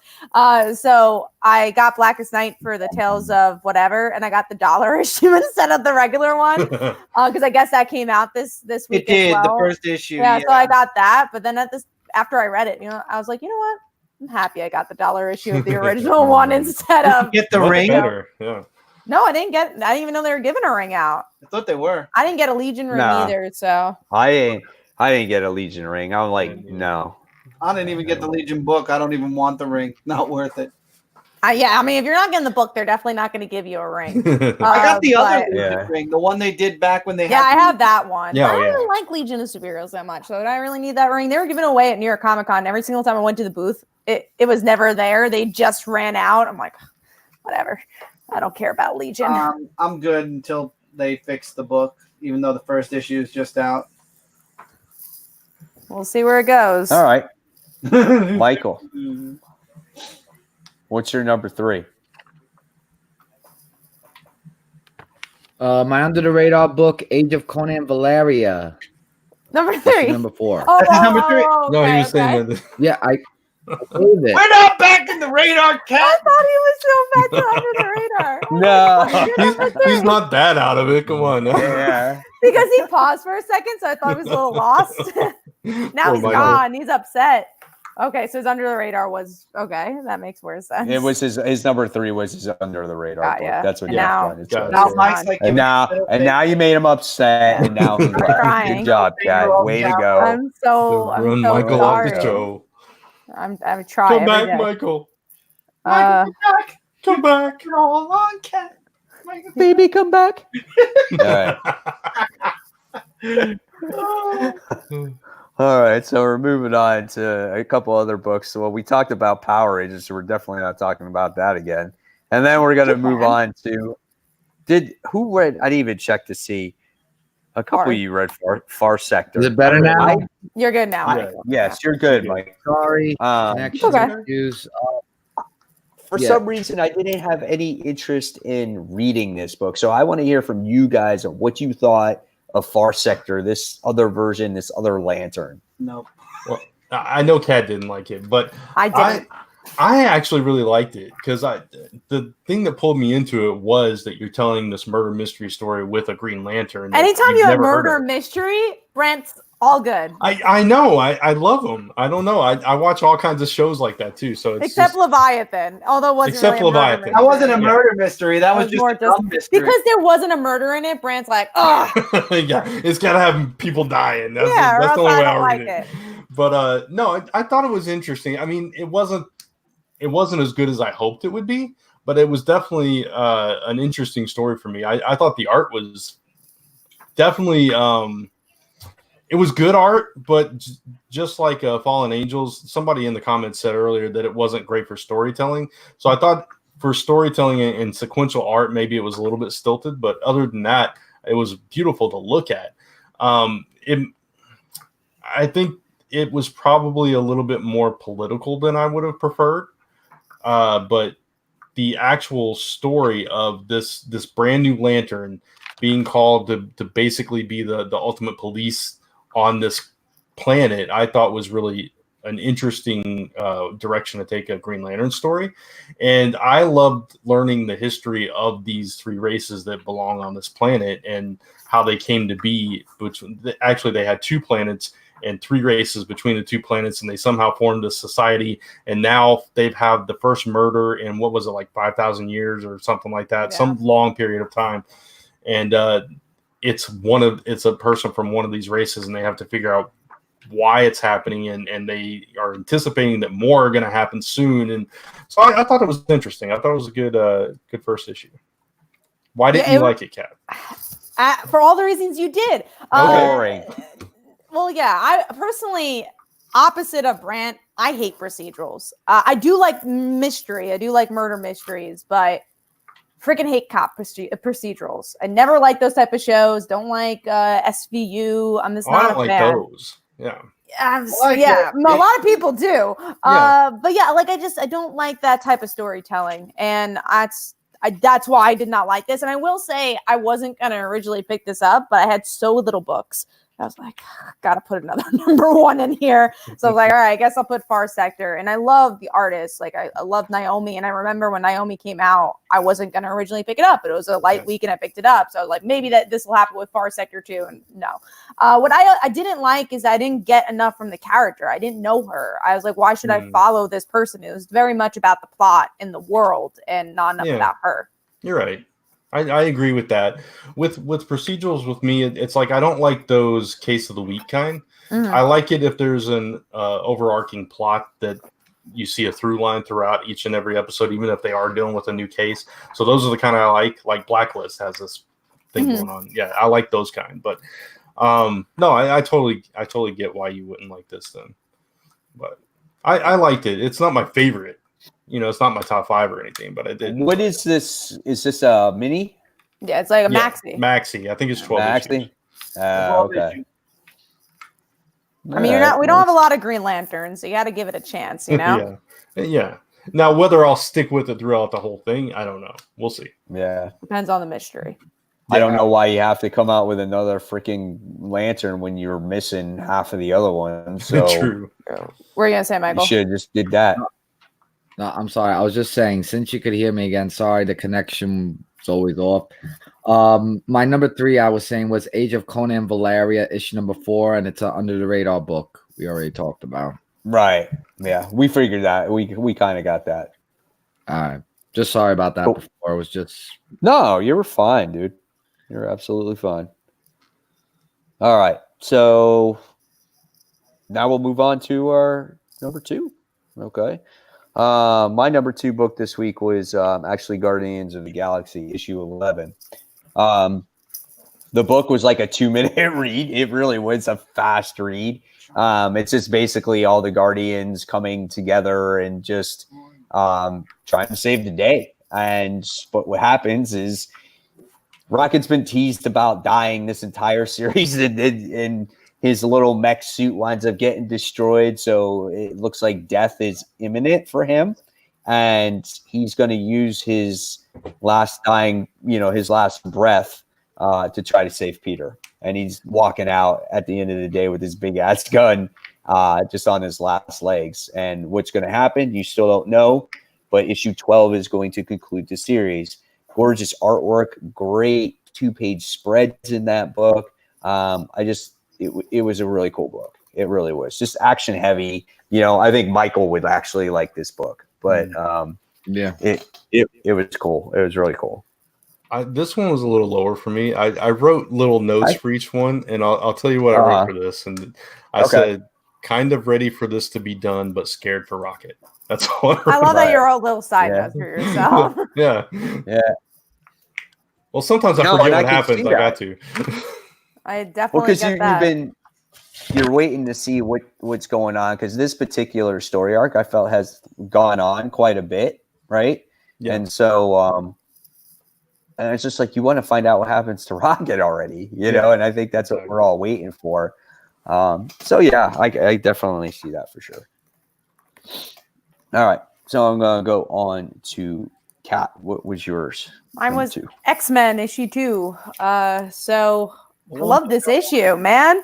Really enjoyed this issue. I wanted to read, and I didn't read it. It was good. And obviously, we're at the hour 26 mark, so we could talk about this character, the Summoner, who the hell this guy is. But I love that had to do with Cyclops and his kids. Ironically enough, or maybe not ironically, but I feel like we don't get to see these 3 characters together ever. Like they are father, sister, and brother, but we never see them interact. So to see like this really interesting dynamic they have and sarcastic dynamic with each other was really cool. And I like the mystery that's building with Apocalypse and the Summoner character. Like, that is son? Like, what's going on? I think that's his kid. That's his kid.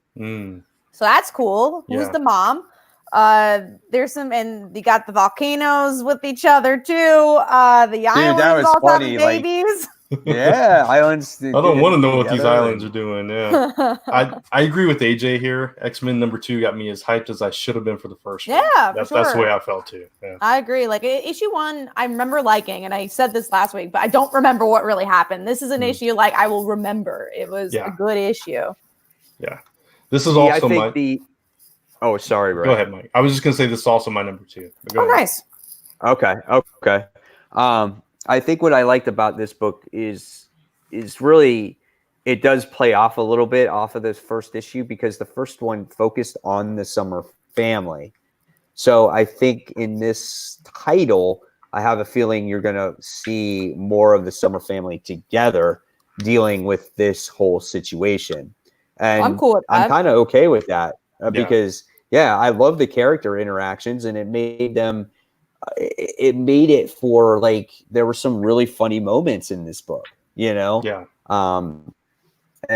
I really appreciated that. So I thought it was a great read, and it's surrounded by this mystery, and with this Summoner being the which I think might be the son of Apocalypse, this could stir something up for the future here on Krakoa. And obviously it's going to create more different types of life forms on this world as well, too. So when you think about it. Yeah. So for Chris and Michael, real quick, what happened was Krakoa, the island that the X-Men are on, started moving, and it started moving towards another island. And this other island it's actually the same letters as Krakoa, but it's arranged differently. I forget exactly what it was, a rock or something like that. But and then they combined, it became one giant island, and that's where the Summoner was. And he summons demons of some sort, and his mother is like this fireball that's talking to him, and then Apocalypse has this conversation with him. So is Apocalypse dating an island? Yeah, maybe. But it was interesting, and you don't know. I mean, you don't know who this person is or what their motive is, but now they are living on this island with them, and they don't have a choice. So it adds this whole other element to their new utopia. of sorts, and they're Oh, gonna wow. have to deal with that. So, but yeah, the sibling rivalry with Prestige and Cable was just that's Oh, it's like you said, perfect. Kat. Yeah, it was something that I didn't even know I wanted until I got it. So, Oh yeah, for sure. And another question: who does Scott love? Because he said he only had one person he loved. Is it Emma And it was or complicated. Jean? Yeah. And it was complicated, and they're Yeah. both complicated women. So I thought that was also a little interesting. I mean, I'm sure it's Jean, because Emma is in the Marauders book. So if they're gonna do anything with her, I think it's gonna be there. But yeah, it was definitely an interesting comment, though. Yeah, Mhm. I picked up on that as well. Yeah. I like that they didn't reveal it either. Yeah. So And you these think... summoners are. Oh, sorry, Brent. No, go ahead. And these summoners are these types of creatures, or they seem like they're nearly extinct. So there's not many of them left. And so, yeah, like Brant said, they can summon these demons. So, which I thought was kind of different. And I don't know. We'll see how it changes this whole scope of things. Yeah. So I mean, you think it's Apocalypse's son? He definitely has a connection with them. You know, if it's not a relation, it's definitely some kind of connection there. Yeah. So maybe Apocalypse did have an ulterior motive for playing nice with the rest of the mutants. Maybe that's what's going on. This was his plan. Maybe to bring this island here. Maybe. I always had a feeling with Apocalypse. I didn't. Him being with the X-Men definitely didn't sound kosher to me. Yeah. That was going to be interesting either way. Oh, yeah. X-Men are good again. Everybody celebrate. Seriously. Only took 10 years. All right. So that was who was number 2? Was that? That was mine and Brant's, I think. Yeah. Okay. All right. So Chris, what was your number 2? Go Power Rangers. Already talked. Go Power Rangers. Michael, you're number 2. Family Tree number 1. Nice. Nice. Glad you liked it. So, good. Sweet. Awesome. All right. So before we get to our number 1, we're going to talk about that Hellmouth. Hellmouth. Hellmouth, yeah. Number 2. I didn't read it, but I think Kat and Brant read it. Yeah. It's okay so far. I don't know. I didn't love this issue, but I feel like having an event has been too soon, and I feel like this event has proven that. I don't think we know Buffy and Angel from this universe well enough to have an event like this. And Angel and Buffy haven't even interacted yet, so it's kind of weird to see them together doing this while they hardly know each other. Yeah, no, I agree. And the fact that you're not really carrying these over into either one of their books is also a problem for me. This issue, they're basically just running around the levels of the Hellmouth, just doing whatever, fighting. But the thing I did appreciate about the book was all the Buffyisms. There were so many Buffyisms throughout this book. Like he talks about Thermopylae and she calls it thermometer and stuff like that. It made me feel like I was reading Buffy. Yeah, the dialogue is really good. And I Yeah. like the emotional beats with her mom and then, Angel and his previous people that he disappointed as always. Yeah. I like that stuff, but it wasn't enough to make this an event. And it's like, I think it's an expensive book too. I think it's $4.99 or maybe not $3.99, but it's still expensive. Yeah. No, I agree with you. So that's our could have been better, could have been Hellmouth discussion. Yeah, that's your Hellmouth discussion. So we're going to move on to the number 1 book of the week for everybody, and Kat's was Runaways. Mine was Runaways. Yes, 27. That's right. And mine was actually X-Men issue 2, so that was mine. And Brant's was Runaways also. No, my Runaways was my number 3. Oh, that's right. I don't know. Mine was actually the Batman's Grave, number 2. Oh, well, yeah, we didn't guess that. Yeah. I didn't read that yet. Well, I had... What's that? I was going to say, I liked the book, but there just wasn't enough for me in that book. You want to talk about a quick read. That was a really quick read. Well, so here's the thing. I hadn't read issue 1, so I read them back to back. Oh, I thought you just said. I thought you were gonna say I only read issue 2. No, so that's why it kind of won me over because I read them back to back. If I'd read just issue 2, I agree it was a very quick read. And actually looking back through it, I was like, wait a minute. I was thinking about all the stuff that happened in issue 1. And I was like, Right. okay. But, I committed to my top 5, so I stuck with it. But because I read them back to back, and based on like what you all said for the last issue, it kind of won me over the relationship with Bruce and Alfred. That's really the focal point of this series, and their banter back and forth, and just kind of they're connecting on a different level in this particular book as Alfred is preparing for the eventuality of Bruce's death. And I thought that was a really interesting concept in the way to tell the story, even if there wasn't a whole lot of movement in this particular issue. I wanted to give praise to the series overall, I guess. So, yeah, I mean, the first issue was in my top 5, and I really enjoyed it. I really did. With this one, I'm like, okay, there's a fight, there's more fighting, there's more fighting. He says one word, okay. Oh, there's a good scene with Alfred. And now we have another case. Yeah. And so basically, you know what I'm saying? So that's why I was a little bit disappointed, because I was so on board with that first part of the story. And it was kind of just like that first part of the story was just kind of a setup, really, more than anything.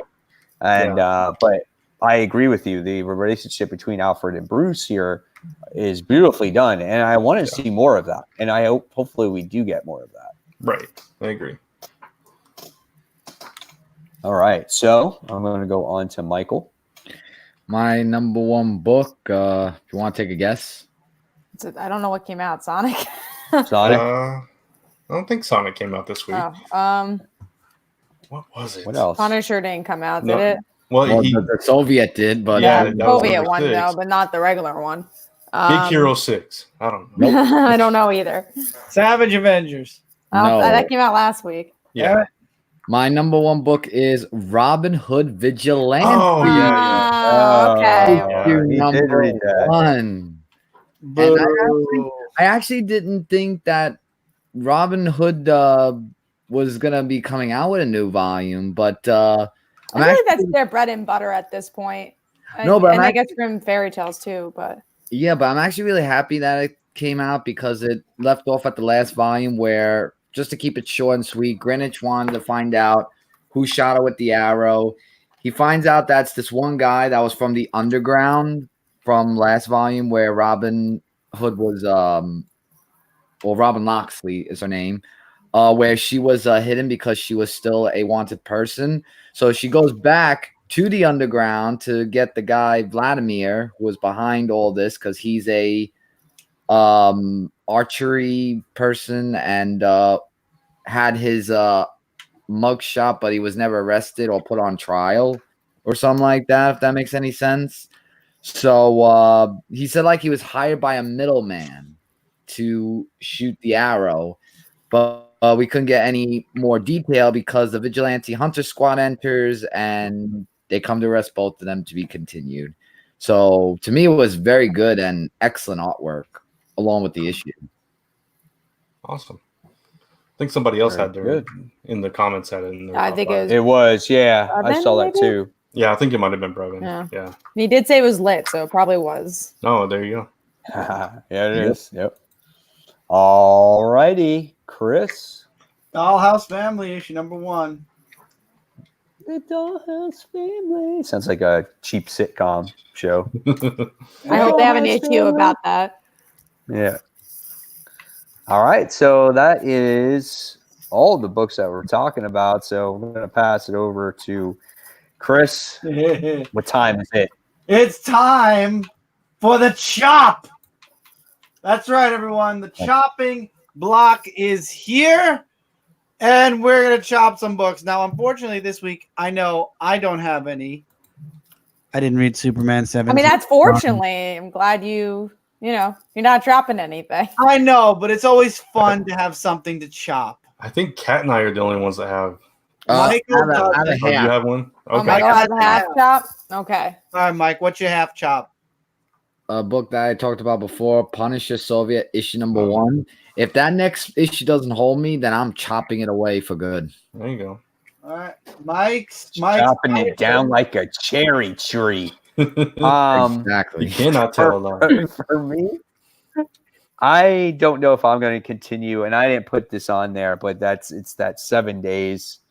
Okay. Oh, yeah, I'll probably book, chop that as because- well.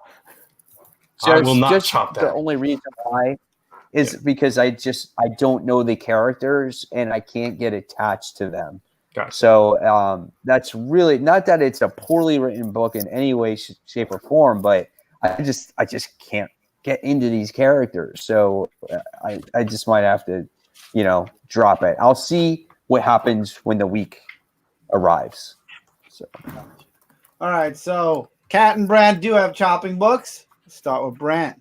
What are you chopping, Brant? Well, I just want to Or- mention in the comments, a lot of people want to chop Leviathan, but it's over. It's so you over. can't chop You- something. You can chop action Yes, you can chop action And, you can and the chop one shot. in the one shot. Exactly. Oh yeah, and don't chop the one shot. Yeah. Yeah. Yeah, other than So- that, it's over.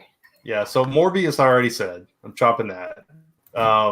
Big Hero 6, I actually did read the first issue because I like the movie. But it was fun, but it's like, I'm not going to sit there and continue with that. And the other one is actually Harley Quinn and Poison Ivy. I finally caught up. I read all 3 issues, and I don't feel like there's enough there to keep me interested. I like their relationship, but it's just the story is Their kind of boring to friendship. me.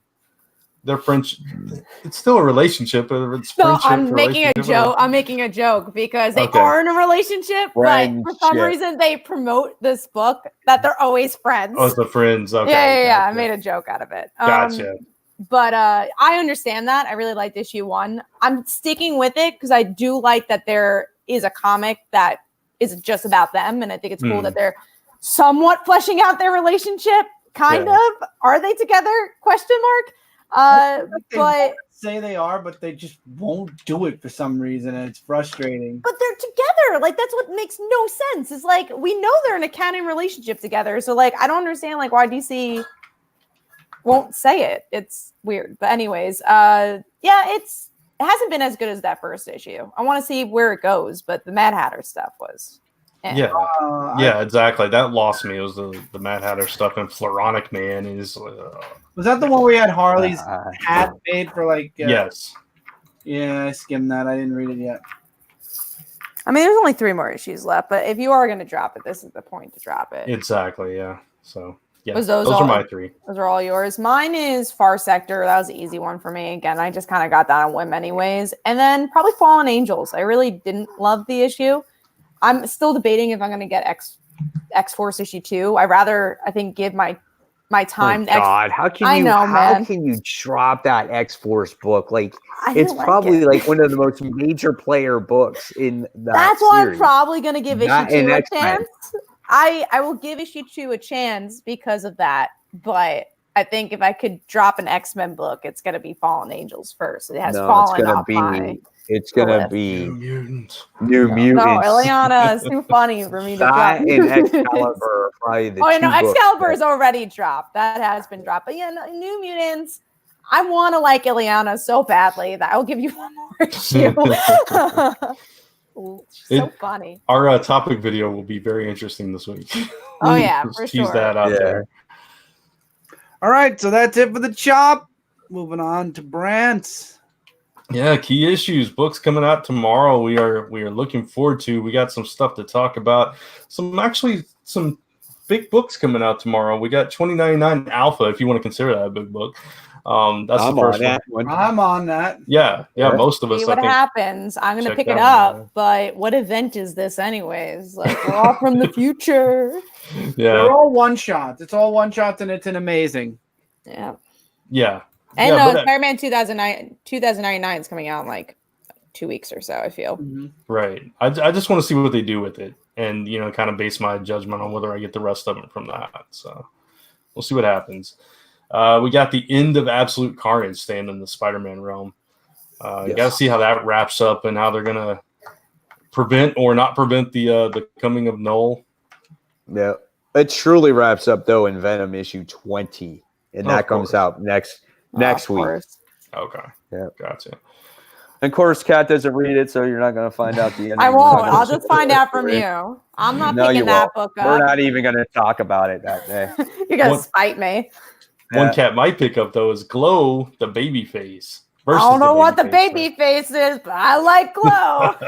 the reason I want to read this one in particular, I mean, I like Glow too, and I read it obviously, but this one is co-written by AJ Mendez, who Chris will know who she is, AJ Lee, CM Punk's wife, and Amy Garcia, who's an actress that a lot of people say they look alike, and they somehow met and became friends Oh, that's funny. and are co-writing this together. So that's really why I'm curious about it. I want to see what they do and how good of writers they are as well. So. I also thought the last Glow series was really good. It Yeah. was a book that was, in the continuity of the show. It didn't touch the show that much, but still felt like it was progressing, which I feel like Tie-In Anything does a really bad job at that. Is like, what do you do with the plot if you can't do anything with the show's plot? So I think it was cool that it really delved into the characters and made it its own thing. And it was cute. Like, I love the artwork for it. So I'm excited for this one. I think Glow's a phenomenal show. Completely agree. All right, we got Dial H for Hero number 9. Last issue you guys didn't love. So is it going to be better this time? Or are we going to kind of get back on track with it? What's going to happen here? I mean, I think it has to do with Miguel and Summer. So I'm excited for them to be back in the spotlight. Exactly. That was probably the problem last time, right? Is because they weren't in the It was book, more so- backstory. It was backstory. It was all about the operator and what's his face. Yeah. So if you don't have the main characters in a book, how is the book going to be, good? Yeah. Understood. We got Deadpool number 1, a brand new Deadpool series. I'm just picking this up because of Kelly Thompson. I'm not a fan of the art, though. So I originally wasn't going to pick this up. You're picking up just for Jeff is in it. That's why I'm picking it up. Well, Jeff. First of all, I picked it up because Kelly Thompson was writing it after I saw who wrote it. And then I'm like, well, it's a number 1, so I might as well see how it is. If Deadpool is annoying in this book, then I'm not going to keep it, but we'll see what happens with it. Jeff, So how is Jeff in it? I don't know, but he's in it. Is Gwynplaine excited. in it? Elsa Bloodstone's in it, but she wasn't in. I don't know Jeff's appearance. I'm ready. Interesting. Okay. We got Once and Future number 4. Mike and I are enjoying this. Yes, absolutely. So I'm looking forward to that one. Yeah. It's a great story. Yeah, absolutely. I agree. And I think the last one is Amazing Mary Jane number 2.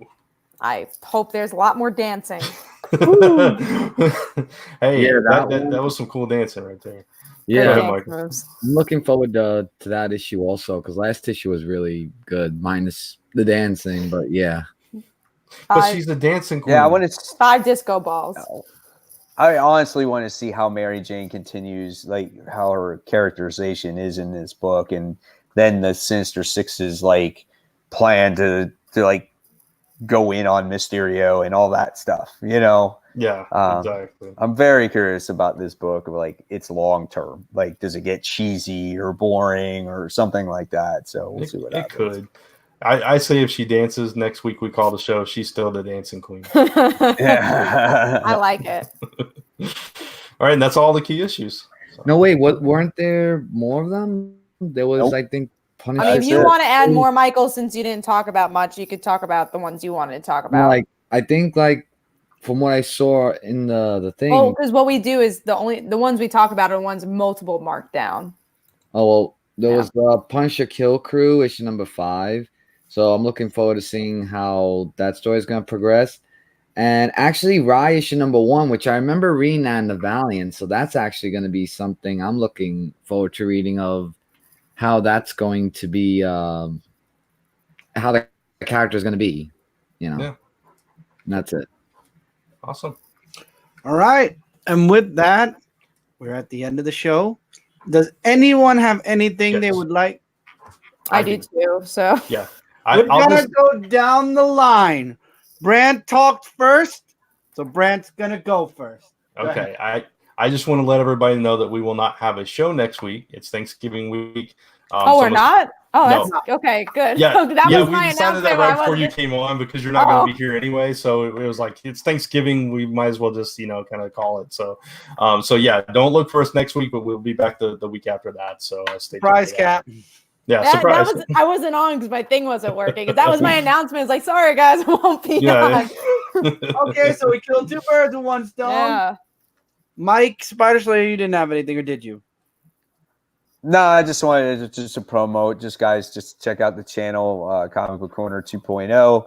Also, I want to appreciate a couple of my viewers that watch me on my channel that look like that they joined the show tonight. So thanks, guys, and the support is greatly appreciated here from us. And just check out today. I posted my most anticipated video that I do weekly. This is for the books of November 27th, 2019. And if you're thinking about checking out Annihilation Scourge, which comes out tomorrow, Yes. yeah, tomorrow. I did a preview on that, so you guys can check that out as well. So you can make a decision if you want to buy that book. And that's all I have. Awesome. All right. And me? Michael. I know you did. I didn't know if you saw me. All right. So we did. So we did mention. Mike? No, you can't interrupt. Mike was going first. All right. Okay, good. No, So- I was pretending. I know you were. No. Oh, okay. All right, so we mentioned this at the beginning of the video on my channel, which for those of you who know or not know, due to Rock 18, I have made my 900th video. So hopefully you guys will go on over there and check it out. I got amazing comments and viewers and thumbs up and everything, and just want to really appreciate all your support and everything that you've done for the channel to help my channel grow, and to my video guest stars, which Chris is one of them that's in here, along with Ellie, my fiance, and my best friend Kevin Showell 000. And yeah, so go check it out. It's really awesome, and really appreciate all your support that you've given me. So here's to 1,000. Onward we go and rock on. Awesome. All right. And then for me, real quick, I did put up my first teaser of the 2 projects I'm working on. We did decide after, actually, Brant made a good point, but I figured to point out right before he mentioned it to me. Because of the holiday season, it's going to be promos for the new, the new project until January. Second project's going to be announced later on in December. And thank you, everybody, for backing the Celestial Falcon Kickstarter. We were successfully funded. We had a good celebration this past Friday. If you missed it, you can check it out on my channel and Brant's Facebook. And with that, that's it. So, Brand, I think wanted to say one more No, thing. that was my one more thing Oh, that you just okay, said. okay. So, Very cool. oh, I'm sorry. I'm sorry. You know what? We've been stealing this from each other back and forth throughout the entire campaign. So now we don't have to worry about stealing it anymore. Thank you all so much for being here. Have a happy Thanksgiving, and we'll see you all in 2 weeks. Yep. Happy 2 new comic book days until then. Happy Turkey everybody. Day, guys. subscribe, Ooh, like, guys. Subscribe. Follow Hit us the on Oh, yeah. like button. Subscribe over do all me, that like stuff. over We Brand. got it. I'm ending the show. You see what it is.